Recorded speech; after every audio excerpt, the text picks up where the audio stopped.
Bonjour, bienvenue dans le 15h30. Nous sommes mardi le 22 mai.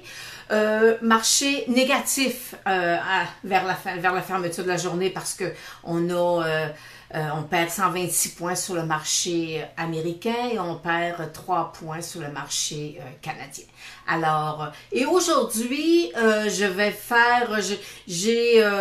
des petits titres à vous présenter et je vais aller vous montrer quelque chose en premier qui, ce soir, a lieu un cocktail, un 5 à 7 de Microcap. C'est au niveau c'est Espace Microcap qui fait ce 5 à 7-là.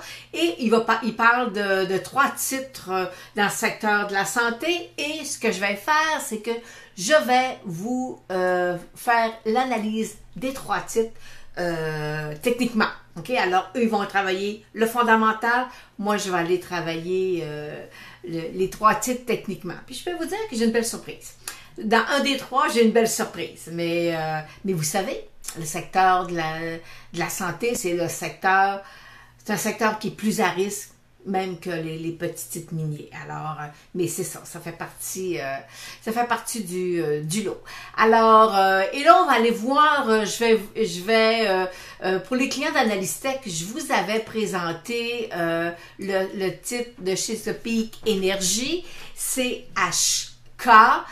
Petit titre, et je vous l'avais présenté dans le titre, dans le sens que j'avais dans mes bandes de Bollinger et j'avais une cible dessus. Alors aujourd'hui, cible dépassée, largement dépassée, et là on est en repli. Alors comme un peu le secteur présentement pétrolier, alors il faut surveiller vos stops, surveiller vos gains. Parce que même si le pétrole est à 72 $ le baril, ma cible a été dépassée. Alors, il faut y aller prudemment avec le secteur du pétrole. Alors, et là, vous savez que Analystech, c'est le Graal boursier. Alors, nous avons pour vous plein de titres qui, on a une technique là, vraiment là, éprouvé là pour vous montrer comment on fait lorsqu'on on prend position dans un titre. Alors, et ma formation est présentement toute sur le web et on vous allez avoir, elle va être disponible là, d'ici les prochains jours. J'ai parlé à mon technicien ce matin. Alors, on va être capable d'aller vous montrer c'est quoi le Graal boursier que Analystech a mis en place. Alors, après des années de travail, je peux vous dire que le Graal boursier, Analystech le possède. Alors maintenant, on va aller voir, j'ai eu ce week-end, vous savez que j'ai un Facebook privé, alors vous allez voir, je vais vous mettre le lien après la vidéo, et on me demandait, Lynn, est-ce qu'on doit investir à court terme ou à long terme? Alors, moi j'ai dit, ok, je vais vous faire une petite démonstration au niveau des rendements. C'est sûr que, moi je peux vous dire que peu importe les rendements, peu importe où on se retrouve dans la structure de taux. OK? On est des taux qui descendent, des taux qui montent. C'est toujours difficile de prendre la décision d'investir là à long terme. C'est toujours difficile d'investir à long terme. Et on réalise après coup qu'on a bien fait d'investir à long terme. Alors, et bien là, c'est ce que je vais vous démontrer. J'ai pris, écoutez, pour aller très, très, très simple, là, j'ai pris les obligations d'épargne du Québec. Je pense que c'est les obligations d'épargne du Québec, oui. Et là, voyez-vous, on a des taux de 3% 10 ans, et on peut y aller avec des taux progressifs, OK, quand on part de 1,75, la première ligne d'en haut, 1,75, puis on va jusqu'à 4,5. Bon. Alors, fait que ça, c'est progressif. C'est toujours, je vous le dis, c'est toujours difficile de prendre la décision d'aller investir à long terme, mais je vais vous montrer pourquoi parfois il faut y aller à long terme et de quelle façon on procède. Alors, et là je vais vous montrer, j'ai quelqu'un sur mon Facebook privé qui me dit, Lynn, il y a une banque qui offre présentement des taux 3% pour 3 ans, et mais là c'est ça, ils sont en train de, c'est une promotion qu'ils font là, et alors, fait que je suis allée voir et effectivement, oui, il l'avait, mais je vous dirai pas le nom de la banque parce que aller fouiner, c'est pas le but, et pas de vous guider vers une banque en particulier. Mais peu importe le rendement, peu importe le taux de rendement, moi, quand j'avais des clients, mes clients avaient des obligations, peu importe, des obligations ou certificats de dépôt, ça n'a pas d'importance. Vous avez besoin d'avoir une partie sécuritaire dans votre portefeuille. Vous en avez besoin. Alors, j'en ai toujours eu pour les clients. Alors, c'est une sécurité lorsque le marché baisse. Et en même temps, vous savez, c'est pas tout le monde qui sera capable d'avoir 100% de portefeuille dans le marché boursier, où des fois, ils vont rester une partie en liquidité.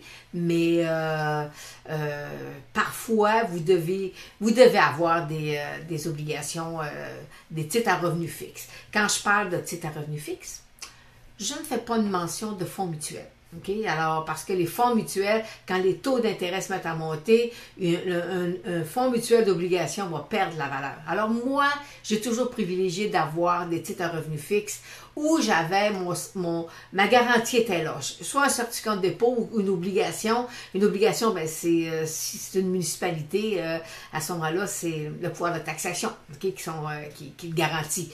Mais je préfère, moi, avoir mes dividendes, mes intérêts qui sont versés une fois par année ou 2 fois par année, peu importe, là. Mais moi, je préfère ça que d'aller dans un fonds mutuel. OK? Alors, c'est mon opinion à moi. Alors, je vais aller vous mettre ce que j'ai sorti, là, tout à l'heure, je vous ai mis, je vais attendre un petit peu, je suis un petit peu croche. Alors, et là, j'ai fait le tableau. OK? Fait qu'on avait tantôt, j'avais une charte de taux. Si je plaçais pour un an, j'avais 1,75%, 2 ans, 1,95%, puis j'allais jusqu'à 5 ans à 2,40%. Bon, je présume que vous placez 100 000 et ça veut dire que si vous dites, moi là, je veux juste placer pour un an, parce que les taux d'intérêt vont se mettre à monter, je veux juste placer pour un an. Bien, la perte de rendement, OK, le pourcentage que vous perdez, il va falloir que vous alliez le récupérer plus tard. Et ça devient à ce moment-là, ça veut dire que vous allez devoir avoir un taux de, je vais me monter un peu, je t'ai baissé pas mal. Vous allez avoir besoin d'avoir un taux d'intérêt beaucoup plus élevé. Parce que l'intérêt qui est perdu, je vais vous dire, elle est perdue, c'est excessivement difficile de la récupérer plus tard.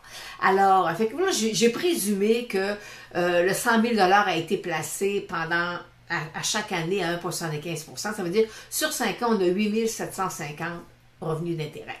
Si je vais le placer pour 5 ans, j'ai 12 000 de revenus d'intérêt. Ça veut dire que j'ai un écart de 3,25% de rendement. Ça veut dire que cet écart-là, il va falloir que j'aille la chercher plus loin dans mes taux d'intérêt pour être capable de récupérer la perte, le manque à gagner, je devrais plutôt dire, parce que ce n'est pas une perte, le manque à gagner parce que je me suis placé à court terme. Et là, je vous emmène avec les taux, là, le petit tableau que je vous présente, là, c'est sur ce qu'on appelle la roue 5 ans.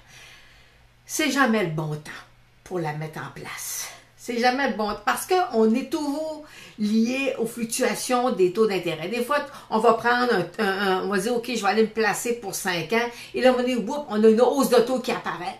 Alors, puis tu dis, oh, j'aurais donc dû. Puis, fait que c'est ça, c'est toujours difficile de prendre la décision. Tu dis, aujourd'hui, je décide de prendre le placement pour 5 ans.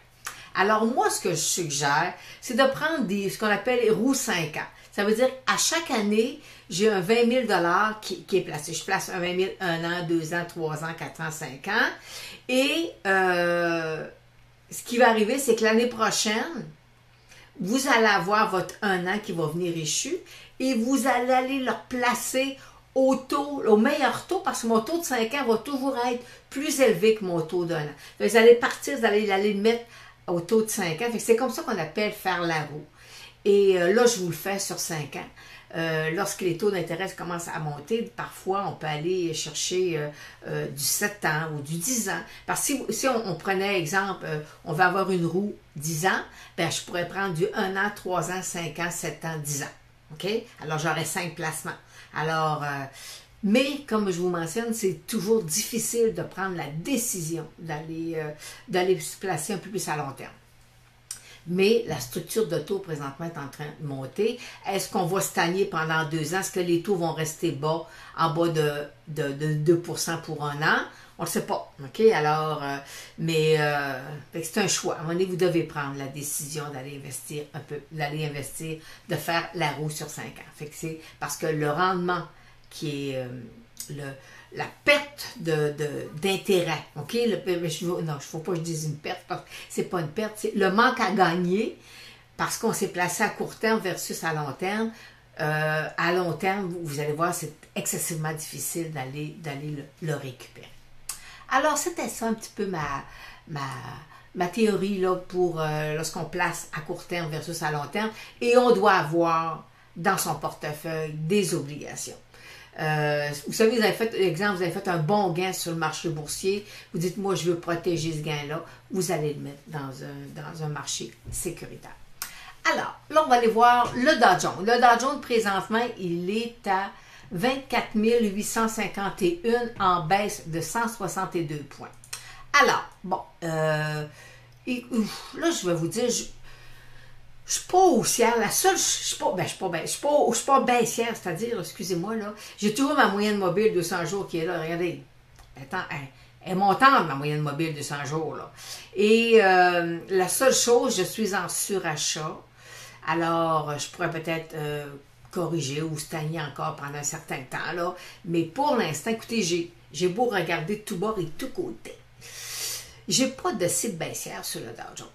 Et fait qu'on peut avoir des fluctuations de marché, là, mais il n'y a rien de catastrophique. Pour l'instant, on sorti hors du triangle et ça va excessivement bien. Alors, fait il faut, et là, puis là, je vais vous redire ce que je vous ai dit la semaine dernière. Il y a les gens qui suivent ma formation, allez voir les 2 indicateurs secrets. On devrait avoir la direction prochainement, là, puis la direction qu'elle va prendre, la belle grande jambe qu'on va avoir, que ce soit haussière ou baissière, il va falloir la prendre en considération. Mais pour l'instant, il n'y a rien de négatif. On est sur une prise de profit présentement. Alors, c'est ça pour le Dow Jones. Sur le TSX, mais lui, il est pas mal plus étiré. Et regardez toute ma petite série de chandelles avec le pétrole qui est à 72, qui atteint ma cible point and figure.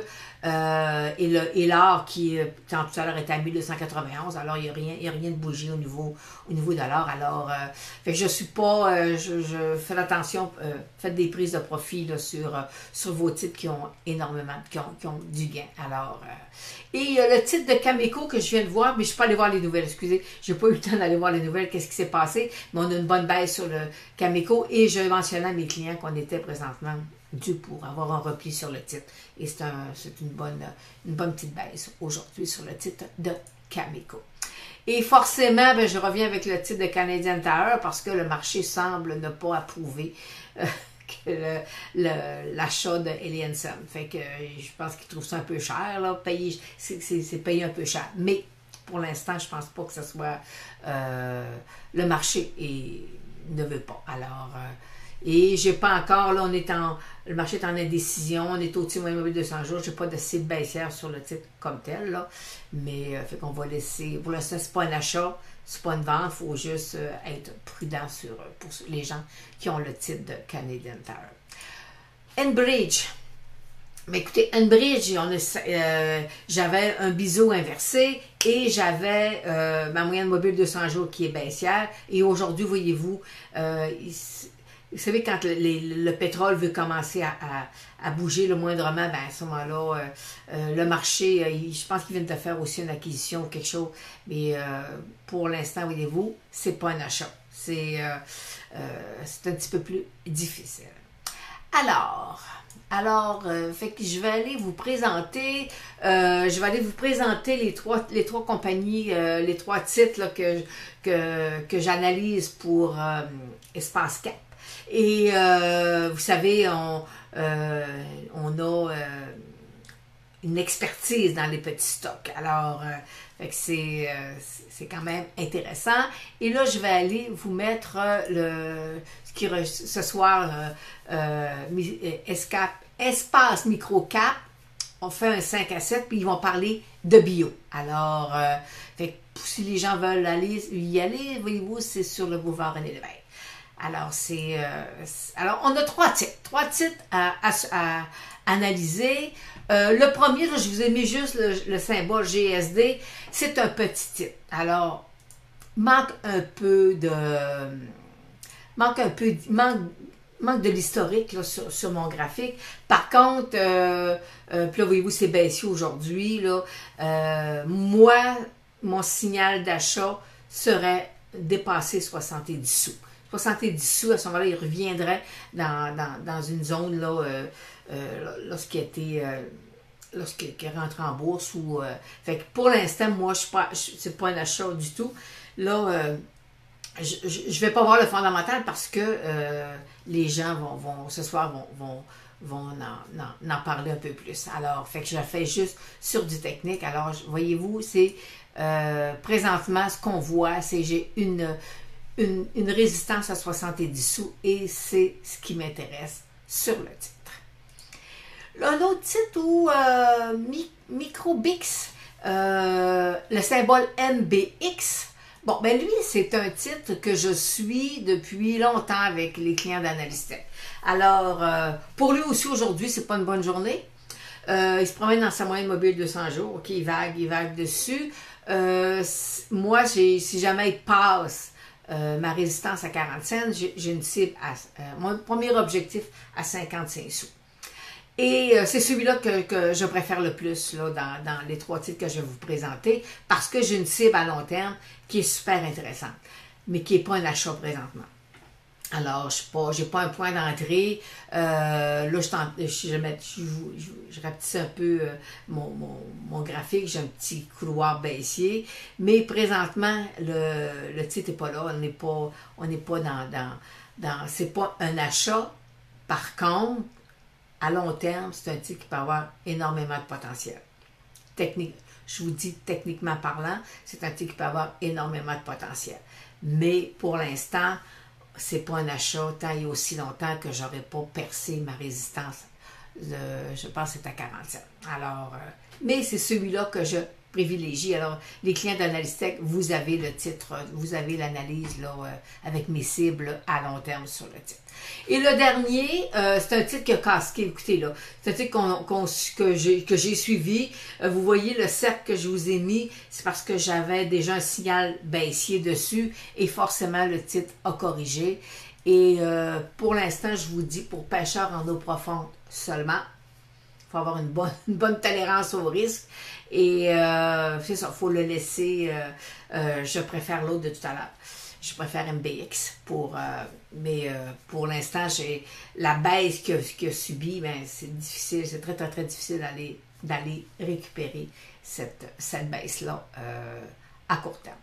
Alors, fait que c'est ce qui termine aujourd'hui notre 15h30. Le marché américain est en baisse de 170 points et le marché canadien en baisse de 10 points. Le pétrole à 72 et l'or est à 1291. Alors, c'est ce qui termine aujourd'hui. Je regarde mon écran. Marché américain, je vais vous dire, il y a beaucoup de vert, beaucoup de rouge, il n'y a pas beaucoup de vert. Alors,